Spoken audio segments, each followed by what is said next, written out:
Olá, você é nosso convidado para acompanhar agora uma entrevista com o senador Eduardo Lopes. Ele que assume a vaga do senador Marcelo Crivella, que assumiu o Ministério da Pesca recentemente. Nós vamos conversar com ele sobre a atuação parlamentar. Senador, muito obrigada pela sua presença aqui no nosso programa. O senhor da bancada do Rio de Janeiro já chega à nossa casa num momento delicado para o Estado, não é mesmo? A questão dos royalties, que é um assunto que vem polemizando desde 2010, ocupou o plenário dessa casa ao longo do segundo semestre do ano passado, ainda é uma situação não resolvida. O senhor acha que para a bancada do Rio de Janeiro esse é o grande desafio? Sem dúvidas, é um grande desafio. Você colocou bem, desde 2010, né? Uhum. Inclusive, em 2010, na ocasião, eu fui voto vencido na Câmara dos Deputados. Eu participei da primeira votação ainda na chamada emenda IBSER, né? Isso. E nós fomos derrotados lá, depois veio para o Senado, e depois alterações, e agora estamos com um projeto aí que está se discutindo. E é um momento realmente delicado para o Rio de Janeiro. Inclusive, eu falava recentemente com o prefeito da nossa cidade de Macaé, grande produtora de petróleo, e o estado do Rio de Janeiro é o maior produtor de petróleo do país. E eu conversava com o prefeito e ele manifestou a sua preocupação, porque nós temos hoje o município como produtor, hoje ele tem 26,25% dos royalties. Se aprovado o projeto da maneira que ele está hoje, de imediato cai para 17%. E a partir de 2020, no pré-sal, cai para 4%. Imagina você perder uma receita dessa maneira. É claro que pode-se dizer o seguinte, mas o pré-sal é uma riqueza muito grande. 4% da riqueza do pré-sal é muito mais do que 17% do montante de hoje. Muito bem. Podemos pensar por esse lado. Mas podemos pensar numa divisão mais justa. Não estamos falando, eu tenho afirmado muito isso. E até como deputado e agora como senador, eu sempre afirmei isso.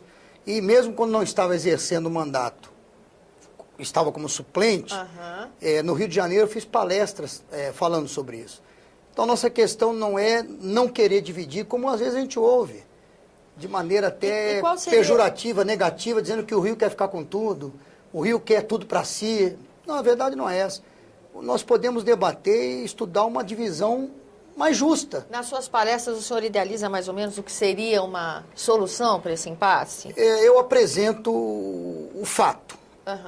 O que foi votado, o que está sendo votado e como vai ficar a situação. Quer dizer, a palestra ela não tem o objetivo de definir números, definir, não, porcentagem não. Mas eu quero trazer isso aqui para o Congresso. Certo. E o ponto principal de tudo isso também não é o 2020, na exploração do pré-sal. O ponto principal é a alteração nos contratos já assinados. E aí, então, como já declarado pela bancada do Rio de Janeiro, do Espírito Santo, se acontecer o projeto aprovado dessa maneira, nós não temos outra maneira, após a sanção, senão recorrer para o Supremo Tribunal.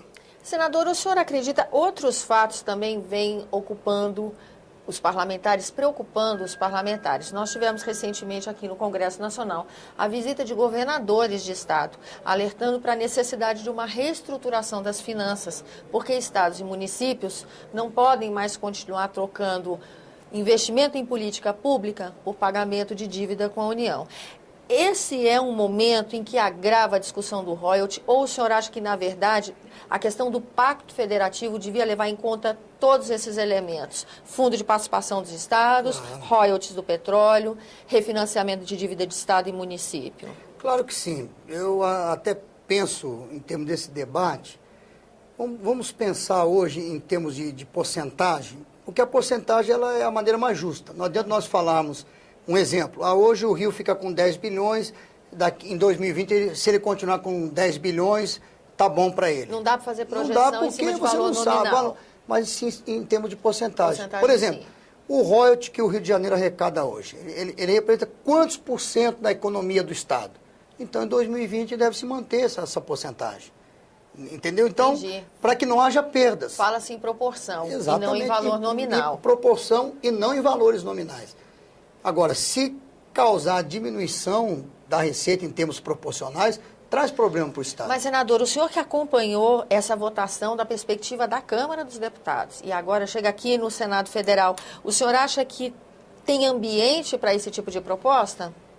Olha, eu já disse que é uma luta difícil. É uma luta difícil. No voto, eu acredito ser muito difícil vencer. Tem que ser na negociação antes. Tem que ser, claro. Composição. Já está começando a olhar dessa maneira, né?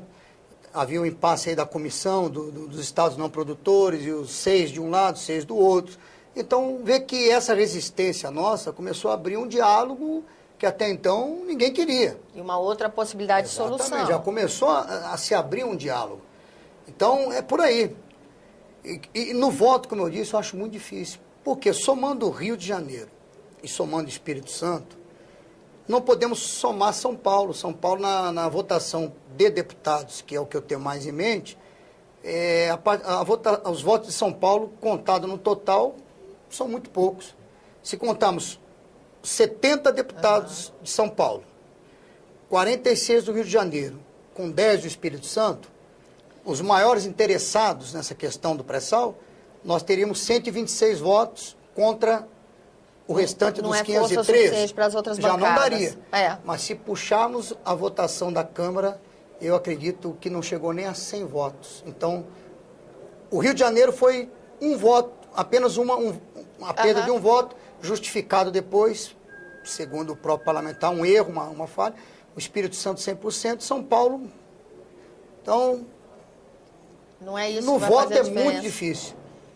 Porque se nós unirmos força, vamos imaginar que os 126 votem, os 70 de São Paulo, os 46 do Rio e os 10 do Espírito Santo.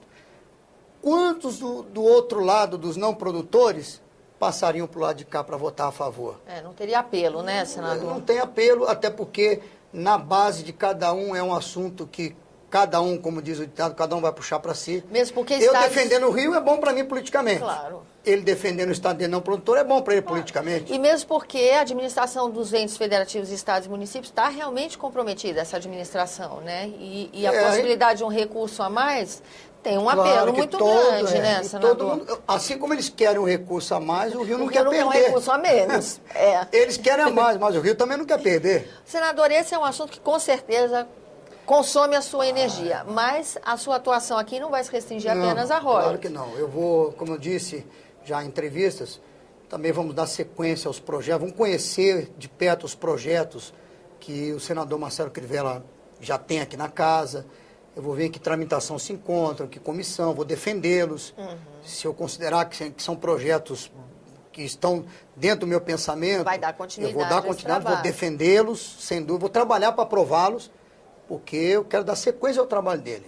Certamente aprovado.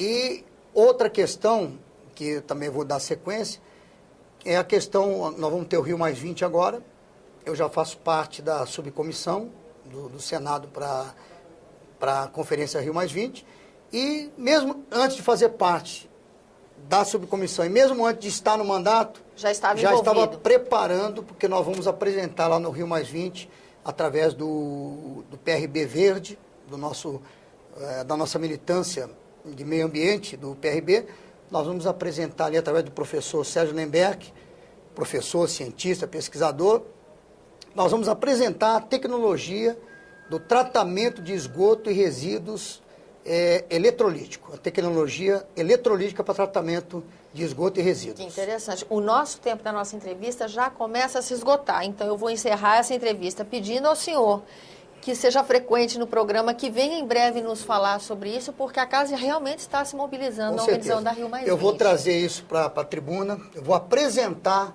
essa tecnologia para o Brasil nos próximos dias aqui na tribuna do Senado. Senador, muito obrigada pela sua presença aqui no nosso programa. Ok, agradeço. A você que nos acompanha, muito obrigada pela atenção. Eu sou Tânia Horman, esse é o programa Argumento, e você conheceu agora um pouco do que será a atuação do senador Eduardo Lopes aqui no Senado Federal. Se você quiser falar conosco, 0800 61 2211, a ligação é gratuita, ou acesse www.senado.gov.br/TV.